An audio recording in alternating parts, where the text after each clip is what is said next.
సమాజాన్ని నడిపించినటువంటి ఒకే ఒక వ్యక్తి ఛత్రపతి శివాజీ పుట్టినటువంటి దేశం నా భారతదేశం. మిత్రులారా, అందుకే నా దేశం ఇవాళ ఎందుకుంది అంటే భారతదేశంలో ఛత్రపతి శివాజీ లాంటి మహానుభావులు ఈ దేశంలో పుట్టారు. అందుకే మనం విదేశానికి కాపీ కొట్టకూడదు. కాపీ కొట్టాలా? మనం స్వీడన్లా, డెన్మార్క్లా, అమెరికాలో ఉండాలా, భారత్లో ఉండాలా?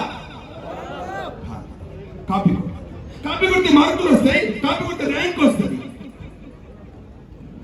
అక్కడ రాదు దేశాలు. 10th క్లాస్ 8th క్లాస్ పిల్లవాడికి వాళ్ళ క్లాస్ రూమ్ లో ఒక ప్రశ్న అడిగారు. ఏ ప్రశ్న అడిగారు తెలిసిన? జగన్నాథ దేవాలయం ఎక్కడుంది అని అడిగారు. ఎక్కడుంది జగన్నాథ దేవాలయం? ఎక్కడుంది? చూసారా యువకులండి, ఈ చిన్న యువకుడు చెప్పాడు పూరి అని. చెప్పండి. మా పిల్లవాడు పూరి అని రాశాడు, పక్క పిల్లవాడు పూరి రాయలే. ఎందుకంటే వాడు పూరి రాసి నేను కూడా పూరి రాస్తే సార్ కొట్టేస్తాడు అనుకోండి. వాడు పూరి రాస్తే ఇప్పుడు చపాతి రాశాడు. సార్ దగ్గరికి వెళ్ళిన తర్వాత ఏమంటే జగన్నాథ దేవాలయం ఎక్కడ ఉంది అంటే పూరికి మార్కులు వేయాలి. కానీ పూరికి మార్కులు వేయలేదు సార్, రెండింటికి మార్కులు వేశారు. సార్ ఎందుకు సార్ రెండింటికి మార్కులు వేశారు? 2 గోధుమ పిండితో తయారు చేశారు, అందుకే మార్కులు వేశారు. అంటే ప్రపంచంలో మిగతా దేశాలతో కాపీ కొడితే నా దేశం ఉండదు సుమా, నా దేశం ఉండదు సమాజంలో. అందుకే నాదైన దేశం, నాదైన హిందూ దేశం ప్రపంచంలో.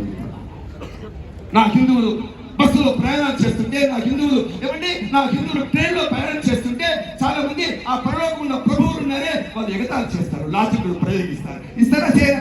మా దేవుడిని నమ్ముకోండి, మోకాల నొప్పులు పోతాయి, తర్వాత తలనొప్పులు పోతాయి, పిల్లల్ని అంటారు, ఆత్మశాంతులు వస్తాయి అంటుంటారా లేదా? పాపం ఎదురుగా మనలాంటి పిల్లలే, మనలాంటి యువకులే, మనలాంటి పెద్దవాళ్ళే ఎదురుగా కూర్చుంటే నీకు ఈత వచ్చా? నాకు రాదు. అయ్యో మరి ఎట్లా? ఏం చేస్తావు సార్, నాకు ఈత రాదు. అట్టగా ఈత వస్తే మరి రాకపోతే మరి మునిగిపోతే ఎట్లా? ఏం చేస్తాం సార్? ఇక ఆ దేవుడు పైన ఇక దేవుడు ఏ దేవుడు? రాముని పిలుస్తారు. ఎట్లా పిలుస్తారు?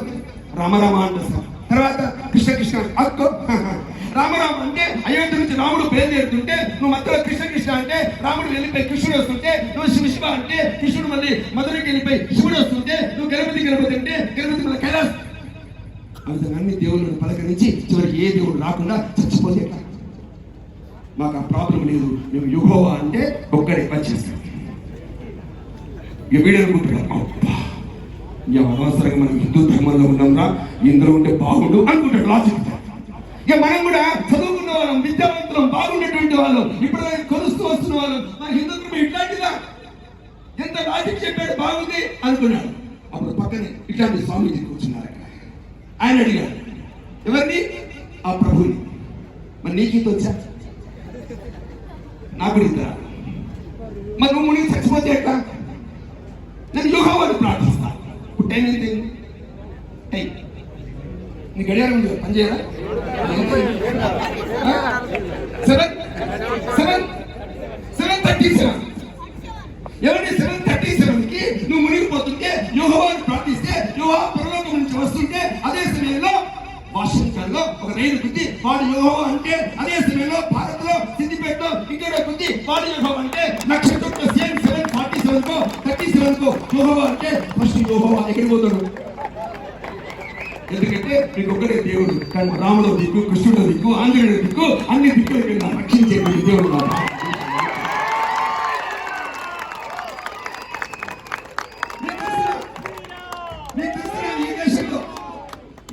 ఈ దేశంలో చిన్న పిల్లవాడిని అలా నాన్నడిగాడు దేవుడు ఎక్కడున్నాడు రా అని. నీకు తెలిసిన ఈ దేశంలో చిన్న పిల్లలు తండ్రిని అడిగాడు, నాన్న దేవుడు ఏడే అంటే చెప్పేవాళ్ళు. కానీ ఉల్టా దేవుడి గురించి నాన్న అడిగాడు పిల్లవాడిని, బాబు దేవుడు ఎక్కడరా? ఎప్పుడు శ్రీహరి ఆ పిల్లవాడు చెప్పాడు, ఎందుకు సందేహం వలదు చక్కని సర్వోపగతుండు ఎందెందు నిధికి చూసిన అందరి దగ్గర 11 సంవత్సరాల ప్రహ్లాదుడు పుట్టిన దేశం నా భారతదేశం.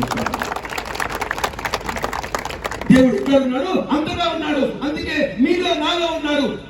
అమ్మ గర్భంలో 5వ నెలలో మనకి ప్రాణం వస్తుంది. ఎన్నో నెలల? అమ్మ గర్భంలో 5వ నెలలో ప్రాణం వస్తుంది. ఆ ప్రాణం ఎక్కడి నుంచి వస్తుంది? పరమాత్మ నుంచి వస్తుంది. పరమాత్మ వచ్చిన తర్వాత 4 నెలల తర్వాత ఈ స్వరూపాలు వెళ్తే మనమంతా మళ్ళీ ఎక్కడికి వెళ్తాం?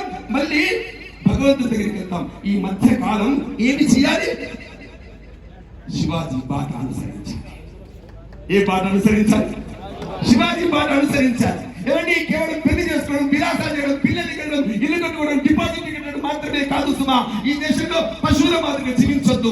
ఈ దేశంలో నాకు కర్తవ్యం ఉంది. అందుకే హిందూ దేశం భారత్ లో పుట్టావు, అమెరికాలో పుట్టలే. వర్షం పడుతుంటే మన సిద్దిపేటలో అక్కడక్కడ బురద ఉంటే బురదల్లో ఎవరు దొరలాడతారు? బురదలో ఎవరు దొరలాడతారు? పందులు దొరలాడతారు. మన దగ్గరికి పంది, ఓ పంది. అప్పుడు ఆ పందడు ఏంది? ఏం లేదు, బురదలో ఉన్నావు, బయటకు వస్తే స్నానం చేయించి లిప్స్టిక్ పెట్టి బడికి పంపిస్తాం. అసలు ఏమండి పంది బురద మెచ్చు, పన్నీరు మెచ్చున. ఏమండి పందికి ఆత్మ ఉండొచ్చు, పందికి శరీరము, మనస్సు, బుద్ధి కలగదు. ఇవాళ సమాజంలో భారతదేశంలో హిందువులు మాత్రమే ఏమండి శరీరము, మనస్సు, బుద్ధి, ఆత్మని కలిగి ప్రపంచాన్ని నేతృత్వం వహించేటువంటి దేశంలో పుట్టినటువంటి హిందువుల మనమంతా మిత్రులారా. అందుకోసమే ఈ దేశంలో పరమాత్మ ప్రపంచంలో ఉండేటువంటి వారు. ఈ దేశంలో నేను పుట్టినప్పుడు బైబిల్ లేదు, ఈ దేశంలో నేను పుట్టినప్పుడు ఖురాన్ లేదు. బైబిల్ ఎప్పుడు వచ్చింది? 2024 సంవత్సరాల క్రితం వచ్చింది. ఖురాన్ ఎప్పుడు వచ్చింది? 1524 సంవత్సరంలో వచ్చింది. నువ్వు ఎప్పుడు వచ్చా? నీకు తెలుసా? ఎప్పుడుగో ఈ దేశం నీకేమైనా తెలుసా? మీరేం భయపడకండి, నాకు తెలియదు. ఏమండి ప్రపంచంలో ఇప్పటి వరకు ఏ తత్వవేత్త, ఏ శాస్త్రవేత్త స్కేలుకు, ప్రమాణాలకు అందనంత కాలం నా హిందూ దేశం ప్రపంచంలో ఈ దేశం సనాతన కాలం నుంచి నా దేశం హిందూ దేశంలో పుట్టాను సుమా. ఇప్పుడు చెప్పండి, హిందూగా సిగ్గుపడాలా, గర్వపడాలా? గర్వపడాలి మిత్రులారా. నీ కులం ఉందే, నీ కులాన్ని కొంచెం ఇంట్లో బీరువాలో దాచి ఉంచవచ్చు. కులం పేరుతో రాజకీయాలు చేయవచ్చు. ఈ దేశంలో శ్రీరామచంద్రుడు శబరి యొక్క లేఖ పనులు తిట్టినప్పుడు, శబరి నీ క్యాస్ట్ ఏంటి అడిగాడా? అడగలేదు. ఈ దేశంలో రాముడు శబరి యొక్క కులం అడగలేదు. రాముడు అయోధ్యలో పట్టాభిషేకుడు పక్కన ఎవరిని కూర్చోబెట్టుకున్నాడు? పక్కన గుహని కూర్చోబెట్టుకున్నాడు. ఈ దేశంలో తండ్రి చచ్చిపోతే అతనికి నిప్పంటించిన పెద్ద కొడుకుగా హిందువుగా, కానీ తండ్రి యొక్క మిత్రుడైనటువంటి జటాయు పక్షి సీతను ఎత్తుకుపోతున్న వేళ యుద్ధం చేసి చచ్చిపోతే తన తొడపై కూర్చోబెట్టుకుని అంత్యక్రియలు చేసిన రాముడు పుట్టిన దేశంలో భారతదేశం. నా దేశంలో కులాలు, నా దేశంలో అంతరాలు ఇప్పుడు లేవండి. చిన్న కులము, పెద్ద కులము, ఎస్సీ చిన్నవాళ్ళు, బ్రాహ్మణులు పెద్దవాళ్ళు, రెడ్డిలు పెద్దవాళ్ళు, ఎస్సీ మాదిగలు వాళ్ళను చిన్నవాళ్ళు. నీ మనస్సులో ఏమైనా ఉంటే తీసేయండి సుమా. మనందరం హిందువులం, ఈ దేశంలో బంధువులం, మిత్రులం. గుడికి రానివ్వకపోవడం, మంచిని ఇవ్వకపోవడం, ఇంటికి వస్తే మీరేమిటో బిడ్డ అనకపోవడం, ఇలాంటి పనులు మన సమాజంలో వద్దు సుమా. గత 1200 సంవత్సరాలుగా ఈ దేశంలో మొఘలాయుడు, పఠాన్లు, ఈ దేశంలో ఆంగ్లేయుల కాలంలో రకరకాల కురీతులు, వికృతులు, దోషాలు, మూఢనమ్మకాలు ఈ దేశంలో ప్రవేశించాయి. ఈ దేశంలో మూఢనమ్మకాలు తొలగించి తక్కువ ఎక్కువ భావాలు తొలగించండి సుమా. ఏమండి డాక్టర్ బిఆర్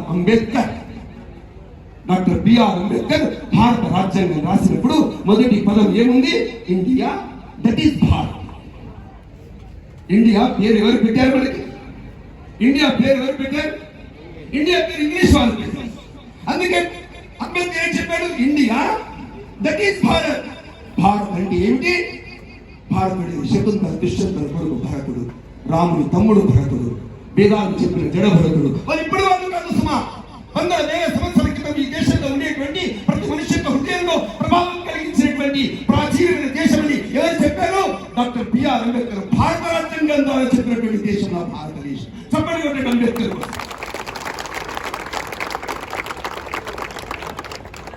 అంబేద్కర్ ఫోటో వెనక పెట్టుకొని, ఏమండి అంబేద్కర్ ఫోటో వెనక పెట్టుకొని అయ్యప్పని తిట్టేవాళ్ళు ఉన్నారా లేదా? అంబేద్కర్ వెనక పెట్టుకొని హిందుత్వాన్ని తిట్టేవాళ్ళు ఉన్నారా లేదా? అంబేద్కర్ వెనక బొమ్మ పెట్టుకొని ఈ సమాజంలో ఏమంటే దేశాలు ప్రకటించేవాళ్ళు, గ్రామాల్లో చిచ్చులు పెట్టేవాళ్ళు ఉన్నారా లేదా? మనం ఉన్నామే. ఆ చిచ్చులు జరగని వేళ ఆ గ్రామంలో ఉండే ఎవరైనా ఒక్కటి అని భావించే సమైక్యతని, సమరసతను సాధించే ధర్మం సంస్థగా హిందూ వాగిని సుమాంచబడుతున్నారు. హిందూ అంటే, హిందుస్థాన్ అంటే, హిందూ భాష అంటే హింస కాదు. ఈ దేశంలో ఉండే ముస్లింలు, ఈ దేశంలో క్రైస్తవులు వీళ్ళంతా ఎక్కడి నుంచి వచ్చారు? అరబ్ దేశాల నుంచి వచ్చారా? రాలేదు. వీళ్ళంతా ఎవరండి? మనవాళ్ళేనా? అంతకుముందు హిందువులేనా? ఇవాళ సమాజం ఆలోచిస్తుంది సుమా. ఇక్కడ ఉన్నటువంటి హిందువులందరూ కూడా, ఇక్కడ ముస్లింలు, క్రైస్తవులందరూ కూడా ఆలోచనలో పడ్డారు. మీకు తెలిసిన ఒకసారి టీవీ డిబేట్ జరుగుతుంటే ఆ పక్కన అసదుద్దీన్ ఓవైసీ ఉంటే, ఇటు పక్కన మన సుబ్రహ్మణ్య స్వామి ఉంటే, అప్పుడు ఏమన్నారు తెలిసిన?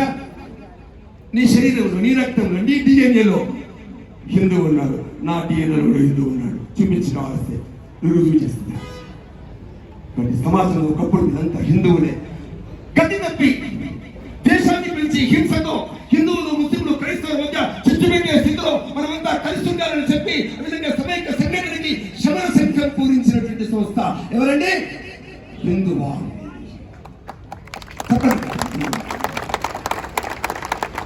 ఈరోజు మన మిత్రుడు సత్యం అధ్యక్షుడు, మన బండి కిరణ్ కార్యదర్శి, అలాగే మన మిత్రుడు శివ, నరహరి, బాలరెడ్డి, భూమిరెడ్డి. సమాజంలో ఇక్కడ కూర్చున్న వాళ్ళు ఏ కులాన్ని బట్టి కూర్చుంచారో ఆలోచించకండి. నేను హిందువు అన్న మరుక్షణం నా పక్కన కూర్చుని రాబోయే శతాబ్దము ఇంకా కొద్ది సంవత్సరాలే. ఇది 2024 సుమా. మీరు లెక్క పెట్టుకోండి, 2040. ఇంకెన్ని సంవత్సరాలు ఉంది? 16 సంవత్సరాల్లో దేశ గతి మారిపోతుంది. నువ్వు ఎలా చెప్పగలవు? నా పూర్వీకులు చెప్పారు 1897 నేను పుట్టలే, నువ్వు పుట్టలే. కానీ స్వామి వివేకానంద చెన్నైలో మాట్లాడాడు. ఏం మాట్లాడాడు? స్వామి వివేకానంద చెప్పాడు, నా కళ్ళ ముందర ఒక కళ కనిపిస్తుంది, స్వప్నం కనిపిస్తుంది. స్వప్నం అంటే పగటి కళ కాదు, స్వప్నం అంటే రాత్రి కళ కాదు.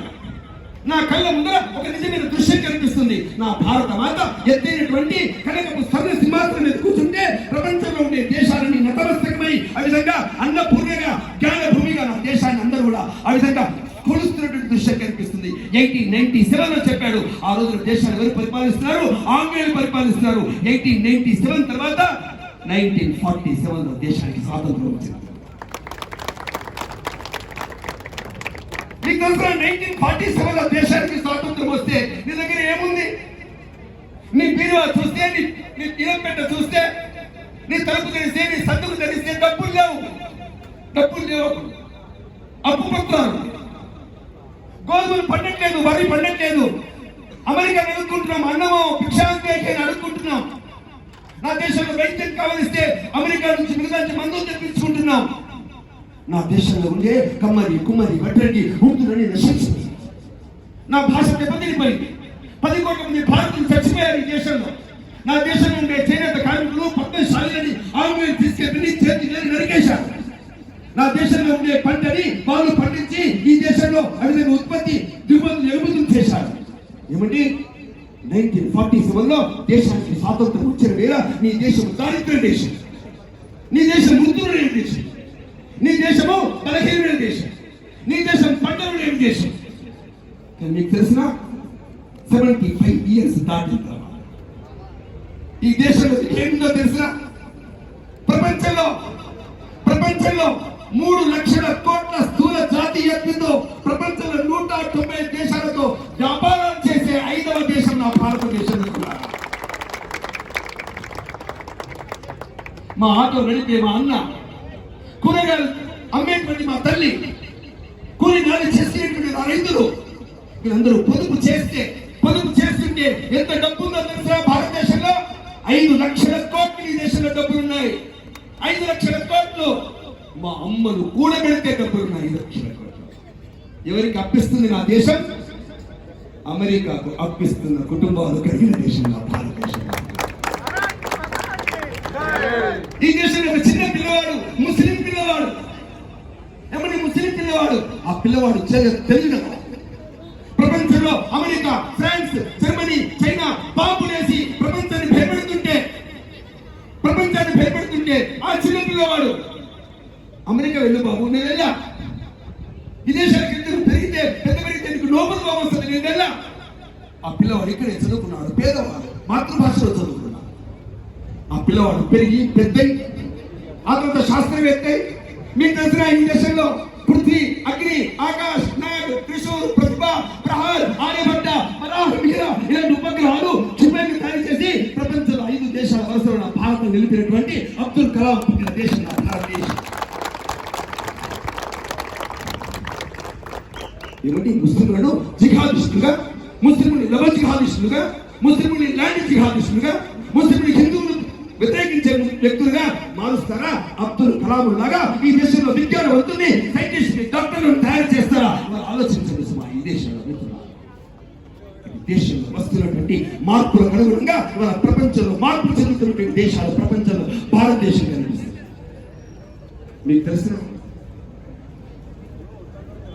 ఇవాళ దేశంలో ఎవరు ప్రధానమంత్రిని పరిపాలిస్తున్నారు? ఎవరి? నరేంద్ర మోడీ. చెప్పండి, కొడతారు ఎవరైనా?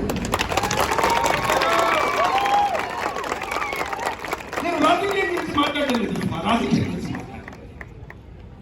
ఈ 10 సంవత్సరాల కాలఖండంలో చైనాను ముప్పు తిప్పలు పెట్టి బాధలోకి అడుగు పెట్టకుండా వీళ్ళని సంగతి చూస్తా అంటే అలాగే చైనాను భయపెట్టినటువంటి దేశం నా భారతదేశం. అభినందన్ అనేటువంటి ఒక యువకుడు, ఒక సైనికుడు ఎవరిని పాకిస్తాన్ లో పడితే ఆ పాకిస్తాన్ యొక్క పార్లమెంట్ లో వదిలిపెట్టాక వాడు వదిలిపెట్టాక రాత్రి భారతీయులంతా కూడా మనం దాడి చేస్తారా? అదే విధంగా పాకిస్తాన్ భయపెట్టినటువంటి దేశం నా సరిహద్దులో, నా సీమలో ఎంతమంది సైనికులు కాపలా కాస్తున్నారు తెలుసా మిత్రులారా? 22 లక్షల మంది సైనికులు కాపలా కాస్తున్నారు. 12 లక్షల మంది ఆన్ డ్యూటీలో ఉంటే 12 లక్షల మంది ఈ దేశంలో రిజర్వ్ ఫోర్స్ వాళ్ళకి అమ్మలు లేరా, నాన్నలు లేరా, కొత్తగా పెళ్లి చేసుకున్నటువంటి వాళ్ళ స్త్రీల గర్భంలో శిశువులు లేరా, వాళ్ళ ఊరు గుర్తురాదా? కానీ ఈ దేశంలో ఆక్సిజన్ లేని చోట, ఎత్తైనటువంటి కొండల్లో గుట్టల్లో పనిచేస్తున్నటువంటి నేను ఒక 22 లక్షల మంది కాపలా కాస్తుంటే మనం 140 కోట్ల మంది ఊపిరి పీలుస్తున్నటువంటి దేశం ఎదురాలా అలాంటి సేవలు చెప్పండి.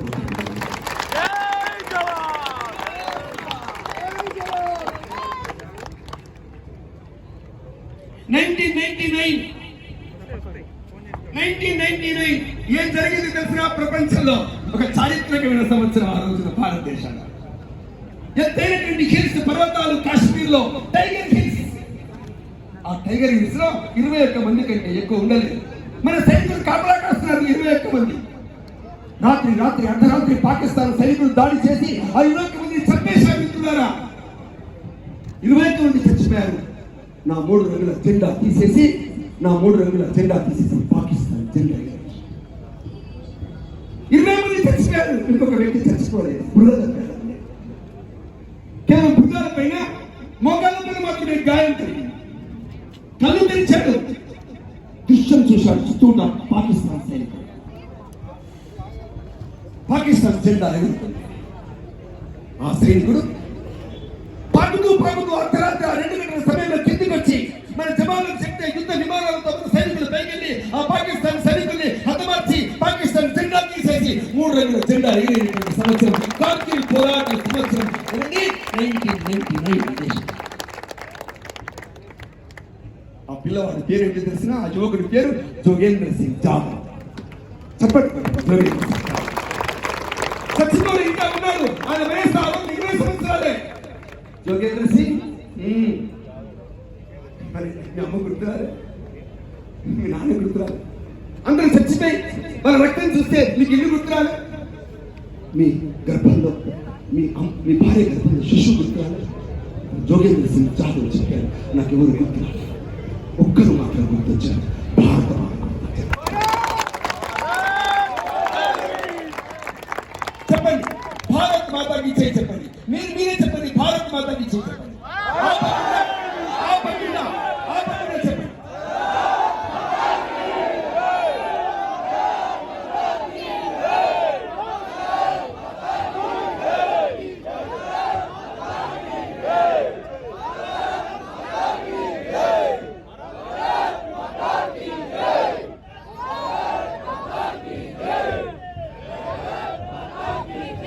సరిహద్దుల్లో ఉండే నా సైనికులు ఏమంటున్నారు తెలుసా? ఈ నేల తల్లి ప్రేమ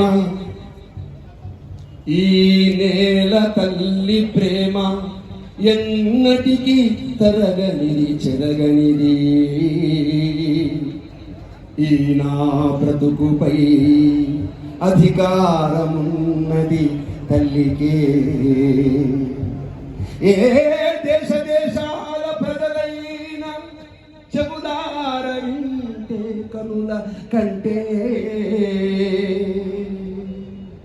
నా అస్థికలపై సమాధిపై జై హిందని ప్రతిధ్వనించేను. ప్రవహించే నా రక్తం ప్రజల కోసమే, ప్రవహించే నా రక్తం ప్రజల కోసమే, ప్రజల కోసమే. ప్రాణం పోతే పోని దేశం కోసమే, ప్రాణం పోతే పోని దేశం కోసమే. నేను సరిహద్దులో ఉన్నప్పుడు సరిహద్దులో జపానునై ఉరిమిన వేళ, నేల కొరిగిన వేళ, ఉగ్రవాద ఉన్మాదుల తరిమిన వేళ, నేను ఒరిగిన వేళ.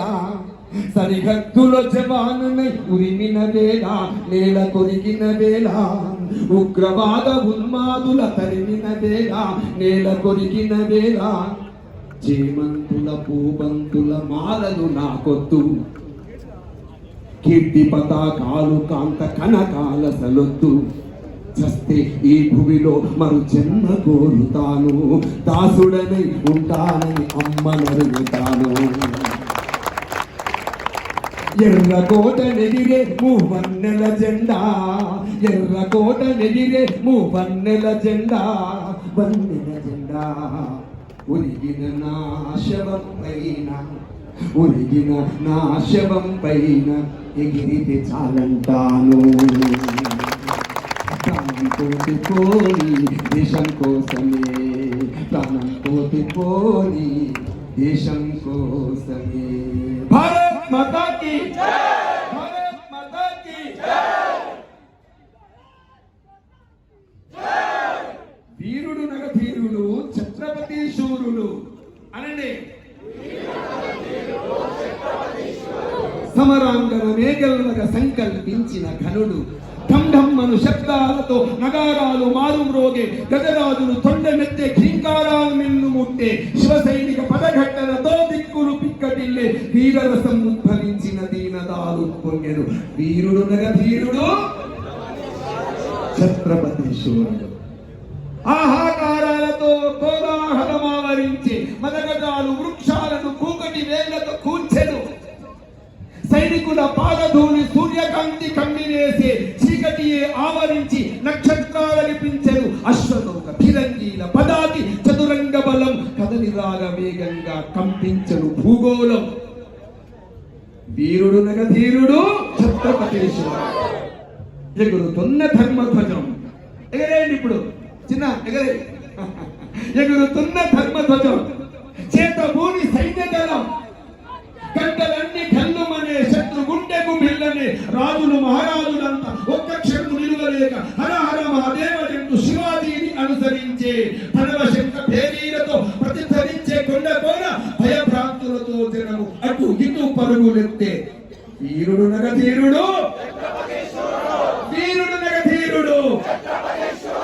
శత్రుసేన మదగజాల కుంభస్థలి బద్దలయ్య, శత్రు శిబిర గుడారాల్లో కాలరాత్రి నాట్యమాడే, తానే వీపుల చిప్పలు ధన్ పగిలిపోయి, తానే వీపుల చిప్పలు ధన్ పగిలిపోయి, పడగెత్తిన కోడెనాగు కోరలూడి కూలిపోయే. చెదరని బెదరని సైన్యం, సైనిక పద సంచలనం, వీర శివ సైన్యానికి జై భవాని అభయవరం. వీరుడు నగధీరుడు, వీరుడు నగధీరుడు. జంభునిపై ఇంద్రుడు, చంద్రముపై పడబాకి, రావణుణ్ణి మదమరచిన కోదండ రాముడై, మేఘముపై పవనుడు, మన్మధుపై శంకరుడు, దేశేతుడే నరికిన క్రోధ పరశురాముడై, వృక్షాలపై అగ్నిపనం, సింకలపై చిరుతగనం, ఏనుగుపై కుప్పించిన స్వయం మృగేంద్రుడై, చీకటిపై వెలుగులా, కంసునిపై కృష్ణుడులా, రక్కసుని చీల్చేసిన ఉగ్ర నరసింహుడై, మ్లేచ్ఛులైన మొఘలాయుల పీచమనచి ఛత్రపతి, మ్లేచ్ఛులైన మొఘలాయుల పీచమనచి ఛత్రపతి, శివరాగై హుంకరించే శత్రు శత్రువులను సంహరించే సామ్రాజ్యం అధిష్ఠించే వీరుడు ధీరుడు వీరుడు ధీరుడు వీరుడు ధీరుడు.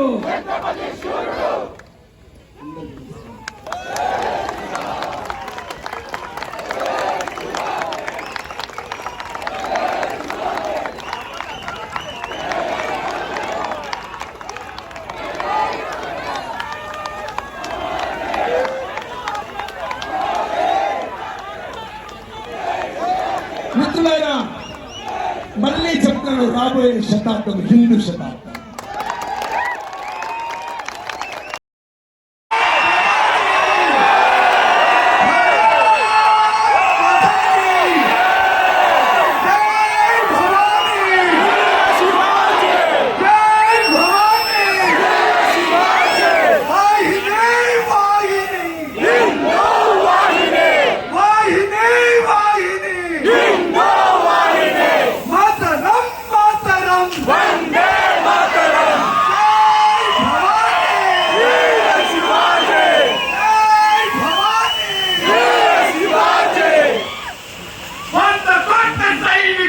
వందే మాతరం వందే కొత్త సైనికులు వందే మాతరం మాతరం మాతరం వందే మాతరం మాతరం మాతరం వందే మాతరం. జై భవానీ జై శివాజీ జై భవానీ జై శివాజీ. శివాజీ చేతిలో కత్తిని చూడు, హిందూ వాహిని సత్తా చూడు. శివాజీ చేతిలో కత్తిని చూడు, హిందూ వాహిని సత్తా చూడు. జై జై జై జై జై జై మాతా భారత్ భారత్ భారత్ మాతా. జై జై జై జై జై జై మాతా భారత్ భారత్ భారత్ మాతా. భారత్ మాతా కీ మాతా కీ మాతా కీ.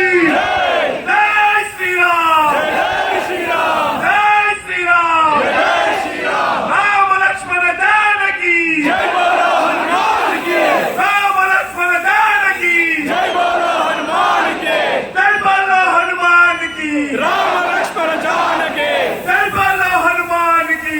రామ లక్ష్మణ జానకి. శ్యామల రామచంద్ర భగవాన్ కి జై. పవన సుత హనుమాన్ కి జై.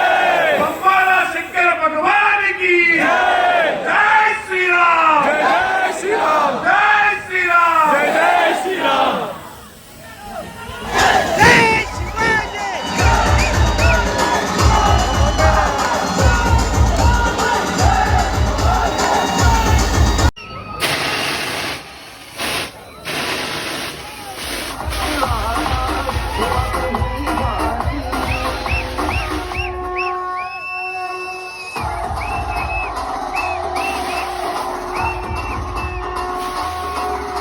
వెంకటేశ్వర స్వామి గుడి పక్కన ప్రాంగణంలో భోజన వసతి ఉంటుంది. కార్యకర్తలందరూ కూడా అక్కడ సహకరించారు.